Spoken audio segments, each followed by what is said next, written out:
Hello दोस्त। RRC group D में बहुत लोगों का कमेंट अब इंडिविजुअल आने लगा है, जबकि मैंने वीडियो हर बार बना के बता दिया है लोगों का। हर व्यक्ति का इंडिविजुअल रिप्लाई करना शायद पॉसिबल नहीं है किसी से भी, कि अगर मान लीजिए आपके चैनल पे अगर डेली 500 कमेंट आए तो 500 कमेंट का रिप्लाई दे सकते हैं, जो ऑलरेडी वीडियो से डिस्कस करा रखा है। तो थोड़ा सा लोगों को प्रैक्टिकलिटी इसमें बनना चाहिए। हालांकि उनके दर्द ये समझ सकते हैं कि उनका डीबी मेडिकल कंप्लीट हो गया, उनका सिलेक्शन नहीं हुआ, तो थोड़ा गड़बड़ तो लगता ही है। लेकिन कुछ न कुछ कारण जरूर रहता है डीबी और मेडिकल में कंप्लीट होने के बाद आपका पैनल में नहीं शामिल होने के बाद। हो सकता है जैसे आपका, मैं आरआरसी रांची का बात करूं तो केवल यूआर का पैनल दिया है, तो ओबीसी वाले अगर या एससी एसटी या ईडब्ल्यूएस का सर भी पटक लें तो उनका तो यूआर में अगर नंबर नहीं है तो कैसे पैनल में जारी होगा। ये कारण ही तो है। उसी तरह डीबी में कोई रिमार्क लिख दिया, किसी का मेडिकल में रिमार्क लिख दिया, या उनकी जो जहाँ की वैकेंसी थी वहाँ की वैकेंसी की प्रोसेस आगे नहीं हो रही है क्योंकि वहाँ के ज्वाइनिंग देनी है, वो सब चीज़ें को देख के कई सारे कैंडिडेट का नाम नहीं आता। लेकिन इस नाम से इतनी घबराने की ज़रूरत नहीं है। अगर आपका डीबी और मेडिकल एग्जामिनेशन 100% सक्सेसफुल कंप्लीट है, किसी का मेडिकल A2 और A1 या A3 या कह सकते हैं कि B1 तक है, तो आपको घबराने की ज़रूरत नहीं है। C1 वाले को इंक्वायरी आरआरसी से करते रहना चाहिए कि मेरा क्या होगा, जिनका थोड़ा सा नंबर कम है। जिनका A2 मेडिकल है, B1 मेडिकल है, उनके लिए कोई टेंशन नहीं है, आपका सिलेक्शन हो जाएगा। A3 है तब भी हो जाएगा। लेकिन हाँ, कंप्लीट आपकी सारे प्रोसेस होनी चाहिए, कोई रिमार्क नहीं होनी चाहिए। कुछ रेलवे की इंटरनल फॉल्ट भी रहती है कि उनकी वैकेंसी का कुछ इश्यू होगा, उसके कारण से भी नहीं होगा, लेकिन आपको रोक नहीं सकता कोई। दूसरा, डिवीजन अलॉटमेंट ऑफ बिलासपुर का हो चुका है। जो अभी पैनल आया था सबसे पहले बिलासपुर से ही शुरू हुआ था, सीसीए और नॉर्मल कैंडिडेट का उनका। और चेन्नई के लोगों का डिमांड है कि चेन्नई का एनालिसिस दोबारा बनाइए। कल जब मैं वीडियो बनाया था तब एक्चुअली वो मैं ट्रेन में बनाया था, तो लोग कह रहे हैं आवाज़ नहीं आ रहा है, बहुत सारा साउंड आ रहा है इधर उधर की। तो देखिए, इतना भी सिंपल सी बात नहीं लोग पकड़ पाए कि वो ट्रेन का वीडियो था। तो चलिए कोई बात नहीं, ओवरव्यू थोड़ा सा हम ले लेंगे दोनों का। तो देखिए, ये जो डिवीजन अलॉटमेंट होती है ये जनरली उस पे होती है, किस पे होती है, तो ये आपका वेबसाइट पे कभी कभी आता है। जैसे अभी एनसीआर ने तो वेबसाइट पे ही दे दिया है कि इस डिवीजन में इतने को पोस्टिंग कर रहे हैं, लेकिन बहुत सारे ऐसे हैं जो आरआरसी की वेबसाइट पे नहीं, जो उस जोन की जोनल वेबसाइट होती है उस पे आती है। जैसे यहाँ का साउथ ईस्ट सेंट्रल रेलवे है, वहाँ पे आएगी। अगर वेबसाइट पे आएगी तो देख लीजिएगा, नहीं तो मेरे पास अभी टेलीग्राम से लोगों ने शेयर किया है रेलवे लाइव पे, तो यहीं से आपको दिखा देते हैं थोड़ा सा समझने के लिए। बाकी तो इसमें आप देख ही लेंगे, जिनका सिलेक्शन है उनके उनके लिए।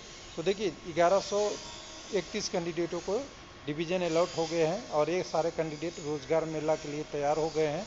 ट्रैक मशीन देखिए, सारा का सारा यहाँ पे जो ट्रैक मशीन 106 लोगों को दिया है, वो मैक्सिमम लोगों को कहाँ दिया है, 106 के 6 ये हेड क्वार्टर में दिया है। यानी हेड क्वार्टर से ये कंट्रोल करेंगे, जहाँ टेस्टिंग लैब या कह सकते हैं वर्कशॉप टाइप पे होगा, उनके लिए है।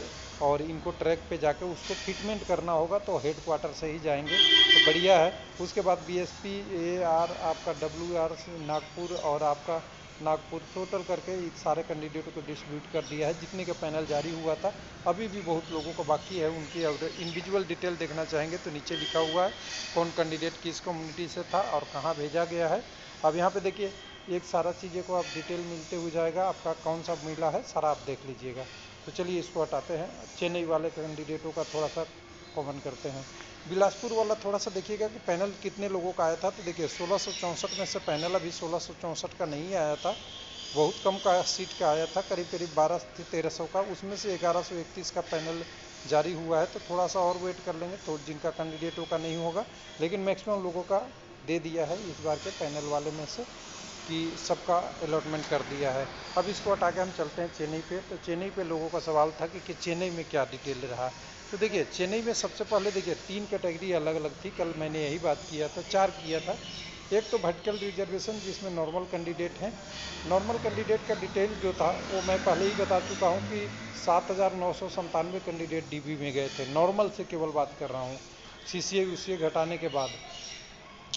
नौ 795 कैंडिडेट थे जो यूआर से थे, उसमें से 658 आ गए हैं। यानी यहाँ जो सीट खाली बच रही है यूआर की अभी, वो देखिएगा तो सीधा सीधा आपको दिखेगा। सिंपल सी बात करें, सीधा फार्मूला लगाए तो 100 और प्लस में यहाँ से 40, 145-46 सीटें के आसपास लगभग मैं बता रहा हूँ, कोई मैथ में नहीं, अगर फार्मूला इसमें घटाएंगे तो 8-7-15 होगा, 47 होगा यहाँ से, या और यहाँ से देखेंगे 9, 8 में से 5 गया, 3 होगा, 37, 137, यानी इतनी सीटें बच रही है।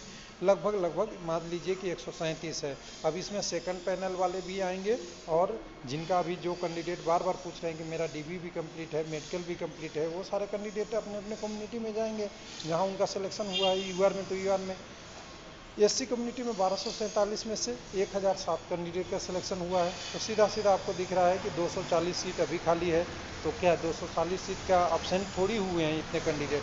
बहुत सारे कैंडिडेट जिनका डॉक्यूमेंट वेरिफिकेशन मेडिकल कंप्लीट है, या कोई ना कोई छोटा बड़ा रिमार्क है, या बायोमेट्रिक मिसमैचिंग है, या कंप्टेंट अथॉरिटी का अप्रूवल लेना है, ये सब चीज़ें के लिए पेंडिंग होगा। उसके बाद अगला है 867 कैंडिडेट, मान लीजिए कि ये थे एसटी में गए थे, डीबी में 517 का ही हुआ। तो देखिए 5 3 800, 300 कैंडिडेट, 350 कैंडिडेट अभी एसटी में है। बहुत बड़ी संख्या है, समझ सकते हैं। उसके बाद अगर देखेंगे ओबीसी में 3659 गए थे, 2800 का ही पैनल है, यानी 700 से 800 सीधा सीधा रखिए कैंडिडेट का। ये देख सकते हैं 836 होता है, 800 के आसपास हैं, 850 के आसपास कर सकते हैं। ईडब्ल्यूएस में 1419 में से 814 ही आए हैं, यानी 7997 में से 5812 कैंडिडेट ही नॉर्मल का भी पैनल में शामिल हुए। तो चेन्नई में कह सकते हैं अच्छा खासा कैंडिडेट अभी जा सकते हैं आगे के लिए। 5812 में कुछ डाटा थोड़ा सा सर्चिंग का इशू में थोड़ा रहा है, सर्चिंग पूरी सही से नहीं हुआ है, जिसके कारण से थोड़ा बहुत और बढ़ सकता है। उसके बाद लोग को कहेंगे कि 7305 का पैनल था, या 7300 कुछ 69 का पैनल था, तो उसके लिए थोड़ा सा और देखेंगे। बड़ा पैनल है, 7600 कुछ पैनल थे, तो उसमें सीसीए वाला का पैनल जो 1000 है, ये भी इसमें जुड़ेगा, तो 78 तो यहीं हो जाएगा 7800। और 79663 कुछ ऐसा वैकेंसी था, उसमें 26 पोस्ट एक सर्विसमैन का है 28 में से, यानी एक सर्विसमैन का 2 पोस्ट खाली है, दोनों ओबीसी में खाली है। उसी तरह अगर आप देखेंगे पीडब्ल्यूडी का 141 में से सभी लोग डीबी में गए हैं, पीडब्ल्यूडी का भी 41 सीटें खाली है। और देखिए कम्युनिटी वाइज देखेंगे तो यूआर में 8, 7 एससी में, एसटी में आपका बराबर हो रहा है, और ओबीसी में आ गए कहे 73 के से आसपास 97, यानी 20 सीट के आसपास 20-22 सीट बचा हुआ है। और ईडब्ल्यूएस में 3 बचा हुआ है। सीसीए के लिए कितना बचा हुआ है, तो देखिए सीधा सीधा 300 प्लस सीटें बची हुई है सीसीए का भी। यहाँ पे 5 यूआर का सबसे ज़्यादा जो बेनिफिट होगा वो होगा एससी और ओबीसी का, ये तो पता है, बहुत सारे कैंडिडेट थे। 159 बचा हुआ है आपका करीब करीब ओबीसी का। यहाँ पे देखेंगे तो ये करीब करीब 112 या 14 एससी का बचा हुआ है। 94 से 61 अगर देखेंगे तो एसटी के लिए कम कैंडिडेट थे, लेकिन तब भी अभी 30, 32, 33 सीट बचा हुआ है। ईडब्ल्यूएस में कोई बचा नहीं है। यानी कुल मिला के कहें तो यहाँ से अगर डायरेक्ट देखें तो यहाँ से जो डीबी में गए थे, यहाँ भी आपको डायरेक्ट दिख रहा है, या इसको घटा दीजिएगा तो यहाँ से 5 दिखेगा, यहाँ से आपको 8 दिखेगा, यहाँ से 1 दिखेगा, और यहाँ से कहिएगा 2165 सीट अभी नॉर्मल का बाकी है। 65 क्या 85 सीट, ये क्या वो कैंडिडेट है एब्सेंट वाले हैं? नहीं, जिनका डीबी और मेडिकल हो चुका है, किसी न किसी टेक्निकल कारण से रुका हुआ है, इनको सेकंड पैनल में आएगा। कुछ लोग बोले सेकंड पैनल कब आएगा, तो देखिए ये टाइम फिक्स नहीं होता, जनरली कम से कम 10-5 दिन में आ जाती है, कभी 2 दिन में भी आ जाती है, कई जगह आ गई है, लेकिन कई बार 2 महीने भी लगती है, कई बार 3 महीने 4 महीने भी लगती है। तो देखिए टाइम हम नहीं बता सकते, हमारे बस की बात नहीं है, आरआरसी से आपको पूछना चाहिए।